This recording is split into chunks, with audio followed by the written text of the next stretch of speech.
ವಿವಾದ ಸೃಷ್ಟಿಸಿದ KL Rahul out. ಪರ್ತ್ನಲ್ಲಿ ಮೋಸದಾಟ ಆಡ್ತಾ ಆಸ್ಟ್ರೇಲಿಯಾ.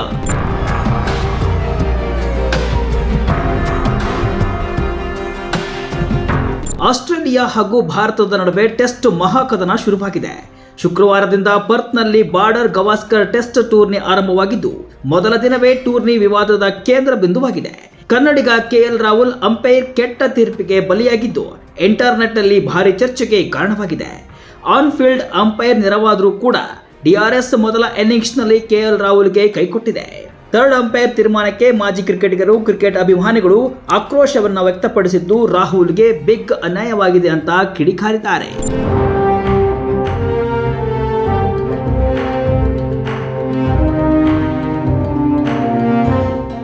ಹೌದು, ಎಂದಿನಿಂದ ಪರ್ತ್ನಲ್ಲಿ ಆಸ್ಟ್ರೇಲಿಯಾ ಹಾಗೂ ಟೀಮ್ ಇಂಡಿಯಾ ನಡುವೆ ಬಾರ್ಡರ್ ಗವಾಸ್ಕರ್ ಟೂರ್ನಿಯ ಮೊದಲ ಟೆಸ್ಟ್ ಪಂದ್ಯ ಶುರುವಾಗಿದೆ. ಟಾಸ್ ಗೆದ್ದು ಬ್ಯಾಟಿಂಗ್ ಆಯ್ದುಕೊಂಡ ಟೀಮ್ ಇಂಡಿಯಾಗೆ ಆರಂಭಿಕ ಆಘಾತವಾಯಿತು. ಕೆಎಲ್ ರಾಹುಲ್ ಜೊತೆ ಆರಂಭಿಕರಾಗಿ ಬಂದ ಎಡಗೈ ಬ್ಯಾಟ್ಸ್ಮನ್ ಯಶಸ್ವಿ ಜೈಸ್ವಾಲ್ ಶೂನ್ಯಕ್ಕೆ ಔಟ್ ಆದರೆ ಬಳಿಕ ಬಂದ ದೇವದತ್ತ ಪಡಿಕ್ಕಲ್ ಕೂಡ 0 ಸುತ್ತಿದ್ರು. ವಿರಾಟ್ ಕೊಹ್ಲಿ ಕೂಡ ಕ್ರೀಸ್ನಲ್ಲಿ ಹೆಚ್ಚು ಹೊತ್ತು ನಿಂತಿದ್ದಿಲ್ಲ.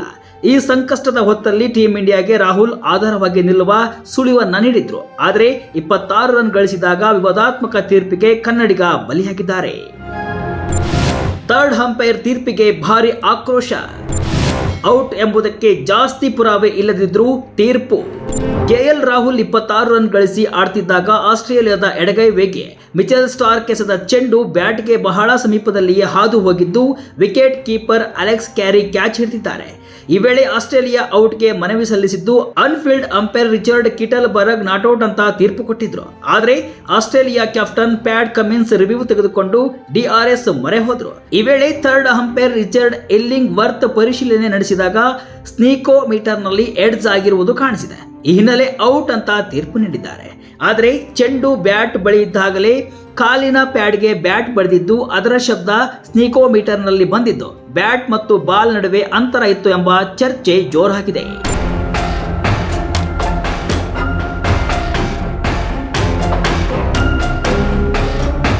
ಥರ್ಡ್ ಅಂಪೈರ್ ತೀರ್ಪು ಬರುತ್ತಲೇ ಕೆಎಲ್ ರಾಹುಲ್ ಅಸಮಾಧಾನ ವ್ಯಕ್ತಪಡಿಸಿದ್ದು ಬ್ಯಾಟ್ಗೆ ಬಾಲ್ ಟಚ್ ಆಗಿಲ್ಲ ಅಂತ ಹೇಳಿದ್ದು ತಲೆ ಅಲ್ಲಾಡಿಸುತ್ತಲೇ ಪೆವಿಲಿಯನ್ ಕಡೆ ಹೆಜ್ಜೆ ಹಾಕಿದ್ದಾರೆ. ಕೇವಲ leg umpire angle camera visual ಅನ್ನು ಮಾತ್ರ ಥರ್ಡ್ ಅಂಪೈರ್ ಪರಿಶೀಲಿಸಿದ್ದಾರೆ. ಬೇರೆ ಕ್ಯಾಮೆರಾ ವಿಜುವಲ್ಗಳನ್ನು ಪರೀಕ್ಷಿಸಿಲ್ಲ. ಅಂಪೈರ್ ಸರಿಯಾಗಿ ಪರಿಶೀಲಿಸದೆ ತೀರ್ಪು ನೀಡಿದ್ದಾರೆ ಅಂತ ಹೇಳಲಾಗ್ತಿದೆ.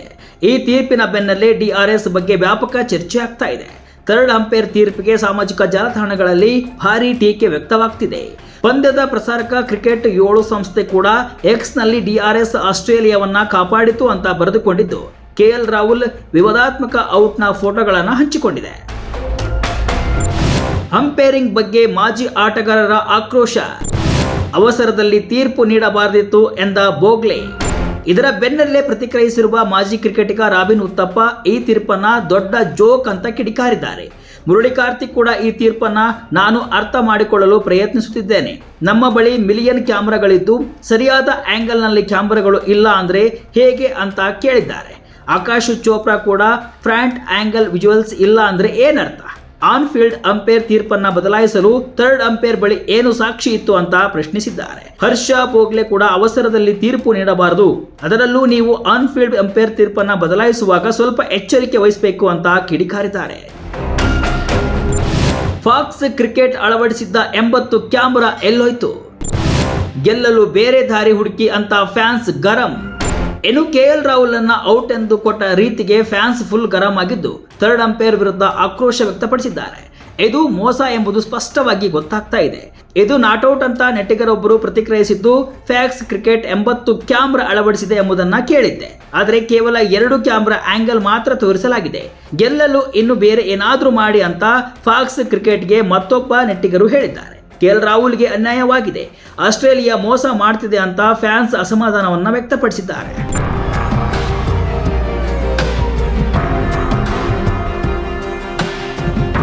ಒಟ್ಟಿನಲ್ಲಿ ಪರ್ತ್ ಟೆಸ್ಟ್ನಲ್ಲಿ ಕೆಎಲ್ ರಾಹುಲ್ ಅವರ ವಿವಾದಾತ್ಮಕ ಔಟ್ ತೀರ್ಪು ಕ್ರಿಕೆಟ್ ಜಗತ್ತಿನಲ್ಲಿ ಸಂಚಲನ ಸೃಷ್ಟಿಸಿದೆ. ಇದರಿಂದ ಕೆಎಲ್ ರಾಹುಲ್ಗೆ ಅನ್ಯಾಯವಾಗಿದ್ದು ತಮ್ಮ ಸಾಮರ್ಥ್ಯ ಪ್ರೂವ್ ಮಾಡಿಕೊಳ್ಳಬೇಕಾದ ಸಂದರ್ಭದಲ್ಲಿ ಇಂತಹ ತೀರ್ಪುಗಳು ಆಟಗಾರನಿಗೆ ಹೊರೆಯಾಗುವ ಸಾಧ್ಯತೆ ಇದೆ.